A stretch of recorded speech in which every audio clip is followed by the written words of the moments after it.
তখনই তার সারা শরীরে টাকা গজাতে শুরু করে। এটি দেখে তার অন্তঃসত্ত্বা স্ত্রী খুব খুশি হয়। তখন চিন্তা করে আমাদের বেবির আর কোনো কষ্ট করতে হবে না। এরপর মেয়েটি তার স্বামীর কাছে যায়, কিন্তু তার স্বামী উপরে থাকা একটি সুন্দরী মেয়ের দিকে তাকিয়ে থাকে। এরপরে তার মাথায় গজানো টাকাকে চুলের মতো স্টাইল করে তার স্ত্রীকে সেখানে ফেলে ওই মেয়ের কাছে চলে যায়। এরপর ওই মেয়েটি তার শরীরে থাকা টাকা দেখে লোভে পড়ে যায় এবং তার কথায় সায় দিয়ে দেয়। এগুলি দেখে তার স্ত্রী খুবই কষ্ট পায়। তখন সে মনে মনে চিন্তা করে আমিও গাছ থেকে একটি আপেল খাই।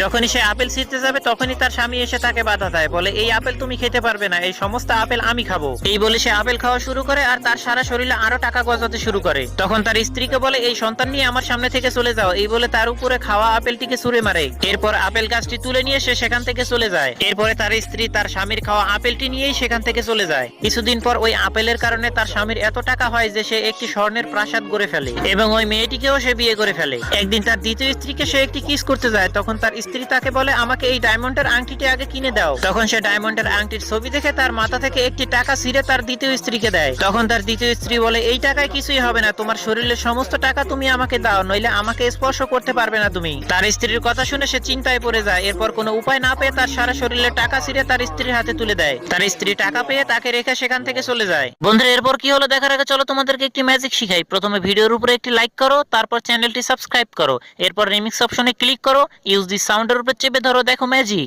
চেষ্টা করো, তুমিও পারবে। এরপরে সে চলে আসে জাদু আপেল খাওয়ার জন্য। একটি বাটনে চাপ দিতেই গাছটি নিচ থেকে উপরে চলে আসে। একটি আপেল ছিঁড়ে দেখে আপেলের রং পাল্টে গেছে। সে কোনো কিছু না ভেবেই আপেলটি খেয়ে ফেলে। আপেলটি খাওয়ার সাথে সাথেই তার মাথায় বিষক্রিয়া হতে শুরু করে। বন্ধুরা, নামাজের কথা স্মরণ আছে তো? নামাজ অবশ্যই আদায় করবে। আর নামাজের দাওয়াতটি ভালো লাগলে একটি লাইক করে চ্যানেলটি সাবস্ক্রাইব করে দাও। পারলে কমেন্ট বক্সে আল্লাহ লিখে যাও।